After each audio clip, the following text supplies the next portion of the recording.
Bienvenue dans The Deep Dive. La mission de ce décryptage aujourd'hui, c'est vraiment d'explorer un article scientifique, un article tout à fait fascinant en fait. Oui, tout à fait. Bonjour. Un article qui est paru dans la revue Nutrients. Exactement. Publié en janvier 2021 par la chercheuse Anna Shekaros et son équipe.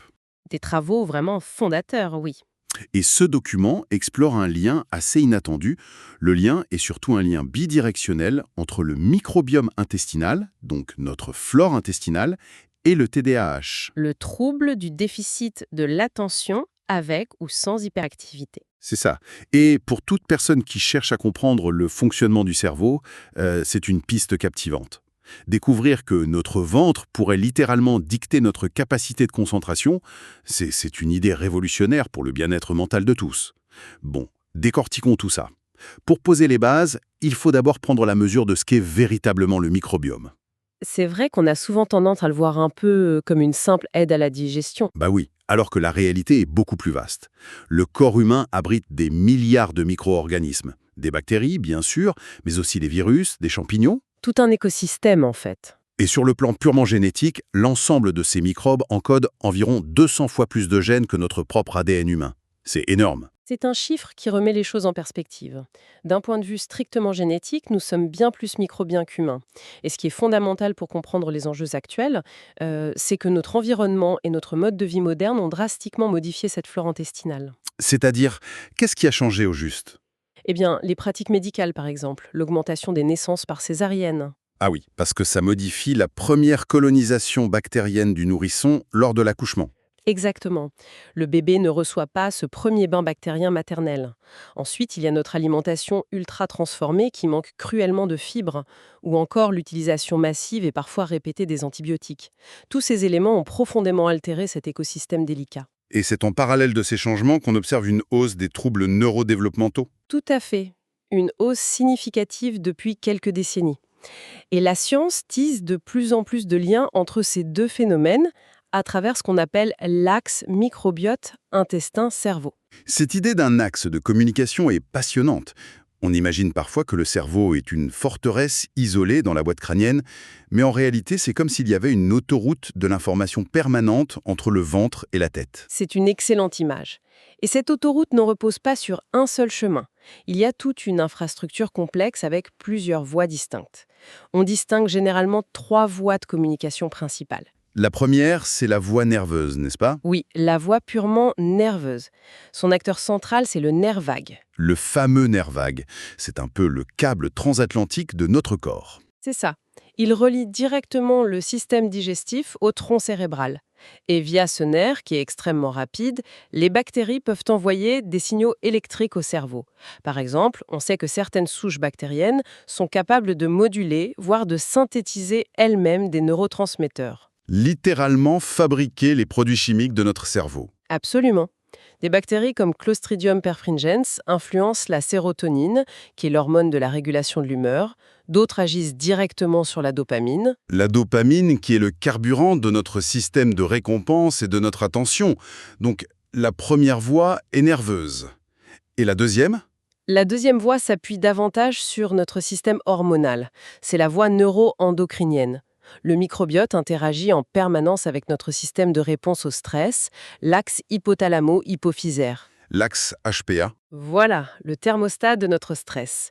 Mais au-delà des hormones classiques, nos bactéries produisent aussi des métabolites très spécifiques, notamment les acides gras à chaîne courte. Ah, j'en ai entendu parler. Le butyrate, par exemple. Le butyrate en est le meilleur exemple. Concrètement, lorsque nous mangeons des fibres, notre corps ne sait pas les digérer tout seul. Ce sont nos bactéries qui s'en nourrissent. Et en retour, elles sécrètent ce fameux butyrate. Et que fait ce butyrate exactement? Il agit comme un carburant de très haute qualité pour les cellules de la paroi intestinale. Mais il circule aussi dans le sang pour aller combattre l'inflammation systémique, y compris dans le cerveau. C'est fascinant. Ce qui nous amène logiquement à la troisième voie, la voie immunitaire. Oui, c'est parfois complexe à visualiser. Pour se l'imaginer, on peut se dire que le cerveau possède sa propre équipe de sécurité et de nettoyage. Ce sont des cellules immunitaires appelées la microglie. Et en fait, ce sont nos bactéries intestinales qui envoient les signaux nécessaires pour réguler et faire maturer cette équipe de sécurité. C'est un mécanisme crucial. Le microbiome aide aussi à maintenir la solidité de la barrière hémato-encéphalique. C'est le grand filtre de sécurité qui empêche les toxines du sang de pénétrer dans le tissu cérébral.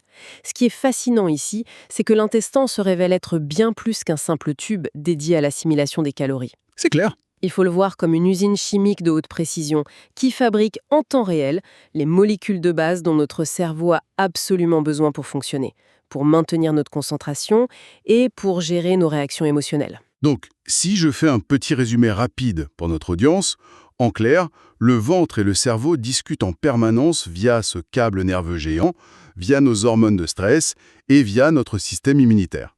Si la flore intestinale est déséquilibrée, toute l'usine chimique s'enraie et la chimie du cerveau en subit directement les conséquences. C'est un résumé parfait de cet axe intestin-cerveau. Ce qui nous amène naturellement au sujet central de l'article, le TDAH. Ce trouble neurodéveloppemental touche environ 5% des enfants et persiste très souvent à l'âge adulte. Au niveau neurologique, il y a 2 caractéristiques fréquentes, un dysfonctionnement de la dopamine et un état de neuroinflammation. Une sorte de stress oxydatif de bas grade dans le cerveau. Et c'est là que ça devient vraiment intéressant. Les chercheurs ont commencé à analyser de très près la composition du microbiome de ces patients. Et les observations confirment totalement cette piste de l'usine chimique perturbée. L'article détaille plusieurs études pionnières. Prenez les travaux de Hartz, par exemple. Ils ont analysé le microbiome de jeunes adultes atteints de TDAH. Et qu'ont-ils trouvé? Ils ont découvert une surabondance d'une bactérie spécifique appartenant au genre Bifidobacterium. Attendez, Bifidobacterium, ce n'est pas censé être une bonne bactérie en général. Si, mais ici, c'est la surabondance qui pose problème, parce que cette bactérie, lorsqu'elle est en excès, produit une enzyme particulière appelée CDT.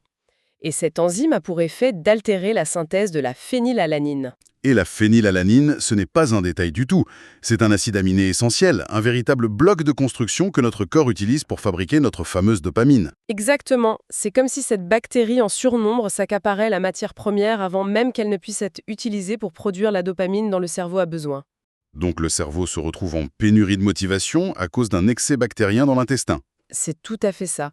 Les chercheurs l'ont même vérifié avec des IRM fonctionnels. Ils ont observé que cette modification bactérienne était directement associée à une baisse d'activité dans le striatum ventral. Le centre de la récompense.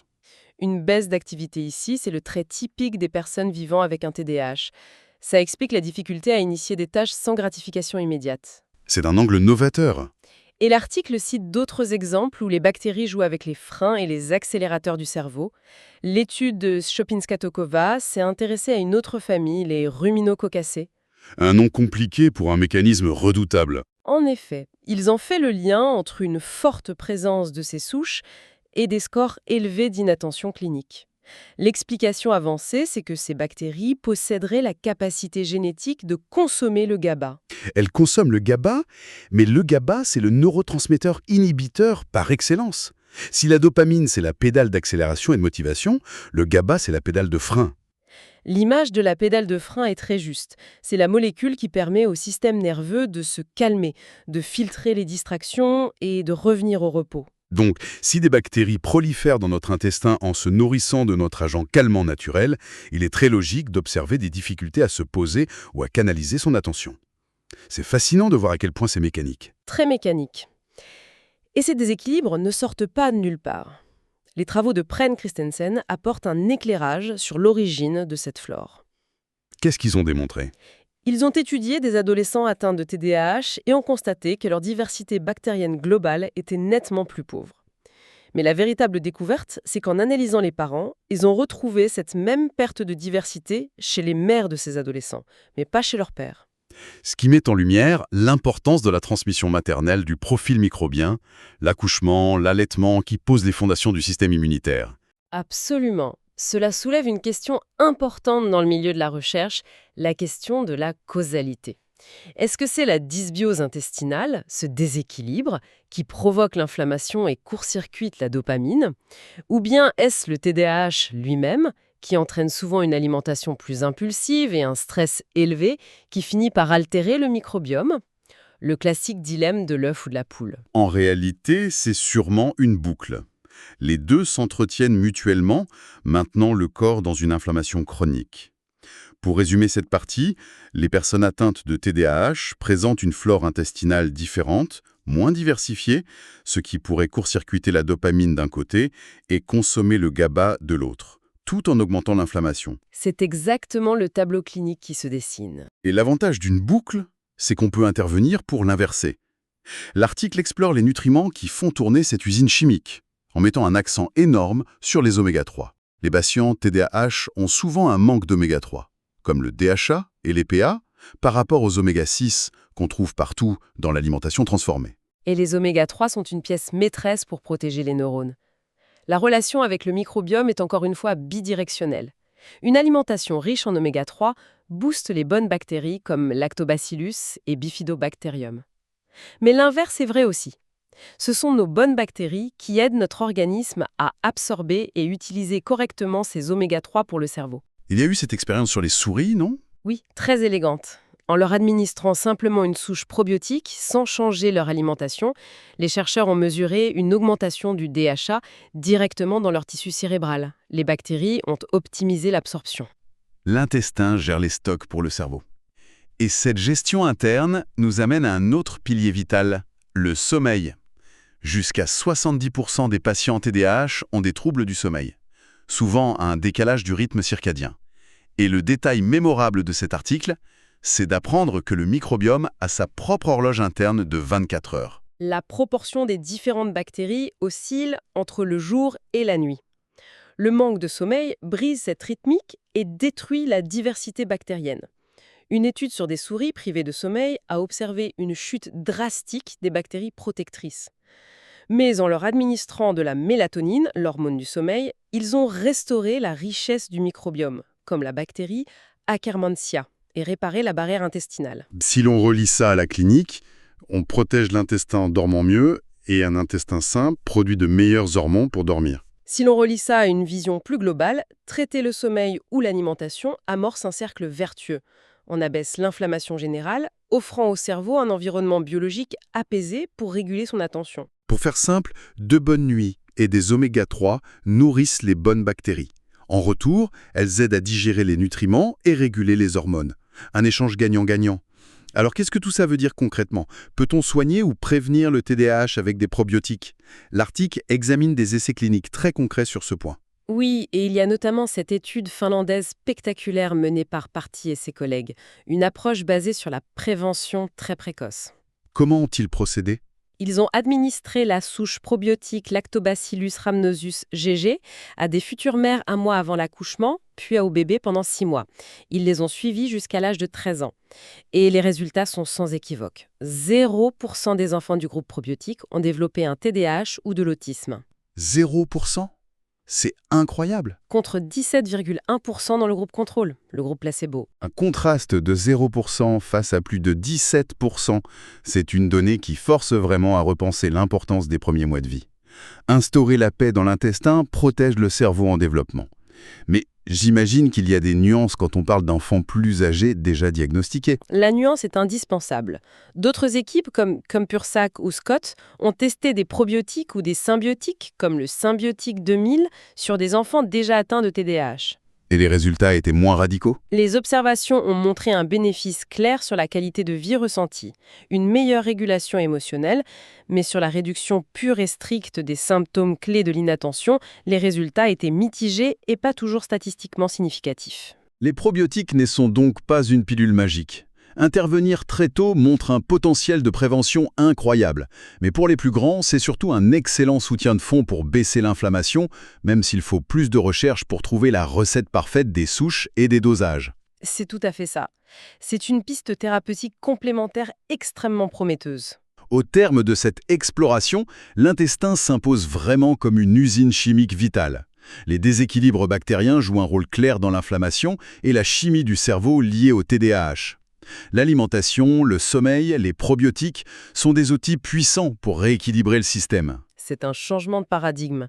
Prendre soin de son système digestif, c'est littéralement prendre soin de son esprit, de sa concentration et de son bien-être mental. Et toutes ces données nous poussent vers une dernière réflexion qui va bien au-delà de la médecine. Si nos bactéries intestinales dictent la production de nos neurotransmetteurs, orchestrent notre horloge biologique et même notre capacité à rester concentré face à l'effort, dans quelle mesure notre personnalité, notre motivation et nos traits de caractère sont-ils vraiment humains? Et dans quelle mesure sommes-nous simplement les véhicules sophistiqués de milliards de microbes qui tirent silencieusement les ficelles depuis notre ventre? C'est une perspective qui décentre notre vision de nous-mêmes et interroge profondément notre libre arbitre. C'est sur cette vertigineuse remise en question que s'achève notre décryptage d'aujourd'hui. Merci d'avoir partagé ce moment de curiosité scientifique. Continuez à questionner le monde qui vous entoure et celui qui vit à l'intérieur de vous. À très bientôt pour une nouvelle plongée dans les profondeurs de la connaissance.